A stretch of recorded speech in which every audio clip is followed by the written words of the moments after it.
We hit over $300,000 in investments using these three metrics, and this video will tell you exactly how we did it. 6 years ago, a friend of mine showed me their Questrade account. His account had about $70,000 in investments and cash. I had chills all over. I was taken aback that my friend had accumulated this level of wealth when all I'd been doing was pushing back even before I got started. Fast forward to 2026, and we've now broken into the $300,000 club. The most difficult part of the journey was to keep myself motivated. And honestly, it was even more difficult in the beginning. As we kept investing and saving, we realized that investing becomes way more fun if we keep track of what we're building. We needed a handful of metrics that would help us keep in line. We experimented and landed on these three metrics: savings rate, financial independence net worth, and percent to financial independence. You might have a question on why these specific metrics, and I will get to each of them as this video progresses. But the underlying concept to tracking these metrics was essentially what we can measure, we can improve. We would get together at the end of every month and calculate our scores on each of these metrics. This monthly initiative, even though manual, has been instrumental for us to keep going. The definition of these matrices can be personal to you as it was to us, and this is the beauty of personal finance. Let's start with savings. Savings rate. This is simply what percent of your income you save each month. Mathematically, this would be the amount saved each month divided by your monthly income. We included any investments, mortgage prepayments, cash saved to emergency funds, or cash saved for leisure purposes under the amount saved bucket. Savings rate for us always included any employer matches to pension plans or to RRSP accounts. The monthly income would comprise of our post-tax income, which was the biggest chunk, any employer RRSP or pension plan matches, childcare benefits that we receive from the government, and windfalls in certain months. Windfalls would refer to any tax refunds that came our way or any company bonuses that we would get. Now, you may not agree with our inclusions, and that's okay. But please do let us know in the comments how you calculate your savings rate. Some folks in the finance community use their take home pay, while others use their gross monthly income to calculate their savings rate. When we started savings and investing, we gave ourselves a savings rate target of 25% each month.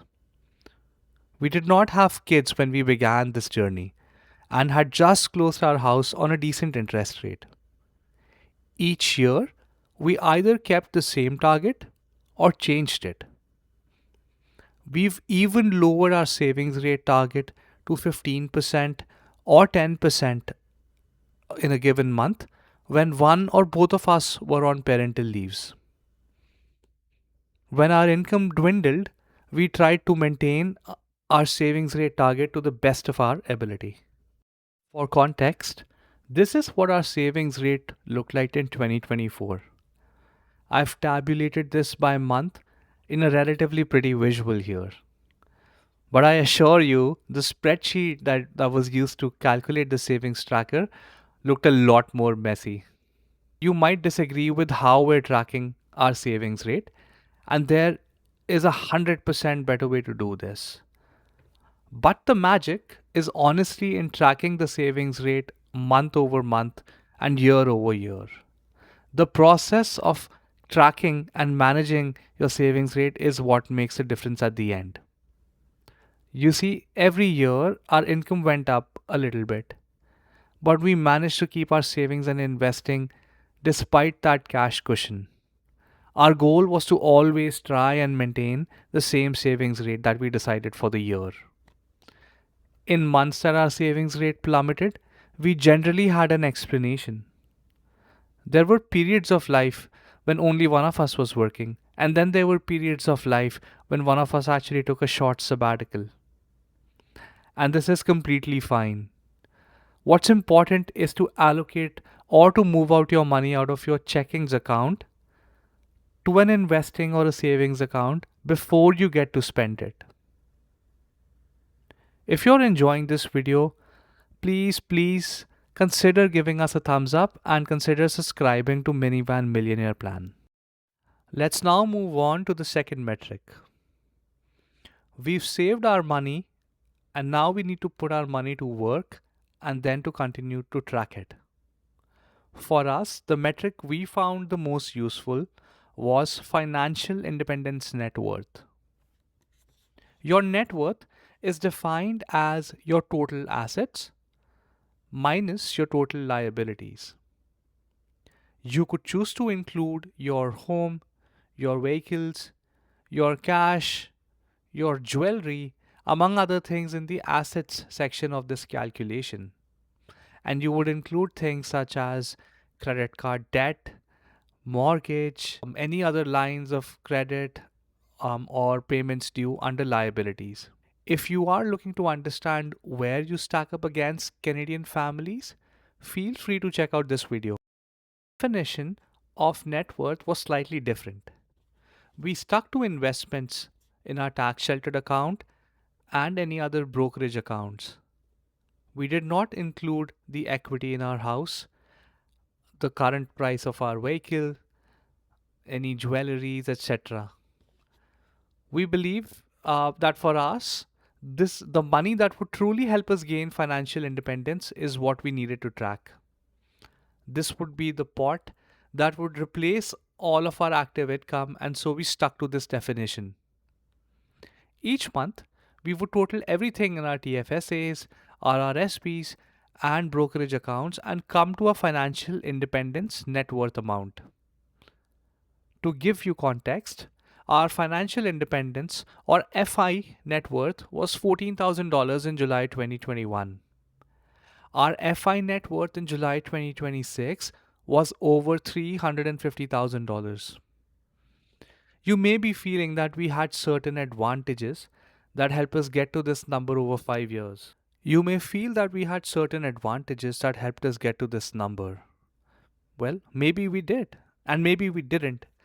The truth is that anyone can get here if they have systems in place, metrics to track, and an underlying desire to keep staying invested. The last metric we tracked was percent to financial independence. Now, this might be a non-standard metric not a lot of people use, but it has worked really well for us. To get this metric, you first have to come up with your financial independence number. Your financial independence number is the lump sum amount that you need in order to cover your annual expenses.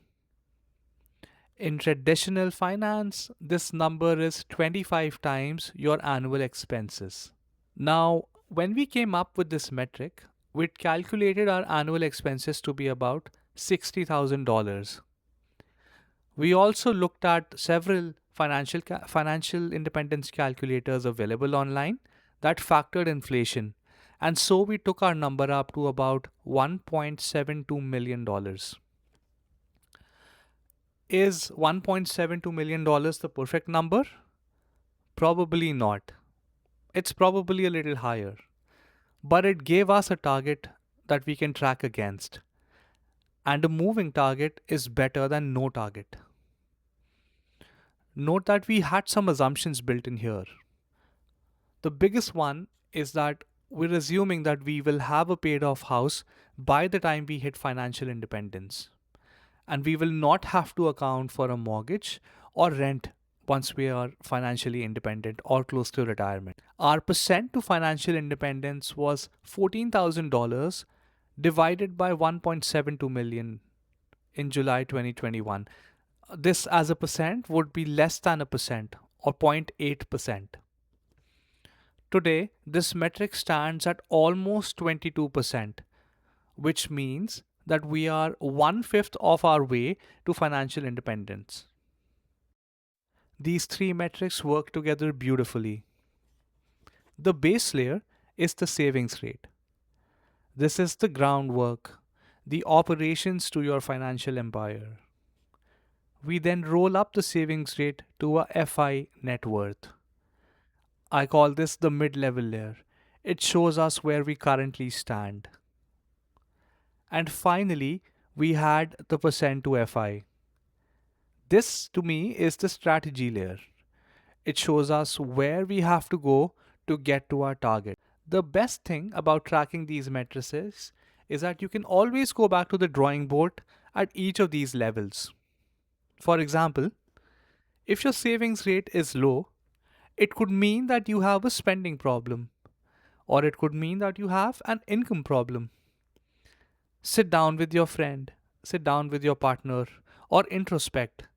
What is it that you can do to make this better? Is it a spending problem? Could you cut down on certain expenses, on eating out, etc.? Or is it an income problem and you have an opportunity to improve your income through a side hustle or through a promotion at work? The next metric, financial independence net worth. If your FI net worth is not moving, it could be attributed to a number of reasons. Maybe the markets aren't moving. Maybe we're in a bear cycle. Maybe the markets are moving, but your specific investments are not. Or maybe you're in the beginning of your financial journey and your savings rate needs improvement, which is why your FI net worth is not going up. The last metric, the percent to FI, it's moving too fast, for example. That's a great problem to have. You could consider slowing down, you could consider a little bit of a lifestyle creep, or you could consider revisiting your financial independence number. Maybe the FI number was too low to begin with. We'd love to hear whether you enjoyed this video and what metrics you track if you're already on this fascinating journey. For us, 2026 was a full circle moment from 2021 when we first saw my friend's brokerage amount balance. We're now at 5 times the investments relative to what we saw that day. Now, I am certain my friend is also doing amazing, and I am grateful that he showed us his account because that lit a fire in us. 6 years ago, I had chills staring down someone else's number. I hope that this video gave you the same feeling about yours. We'll catch you next week. Thank you for listening and thank you for watching Minivan Billionaire Plan.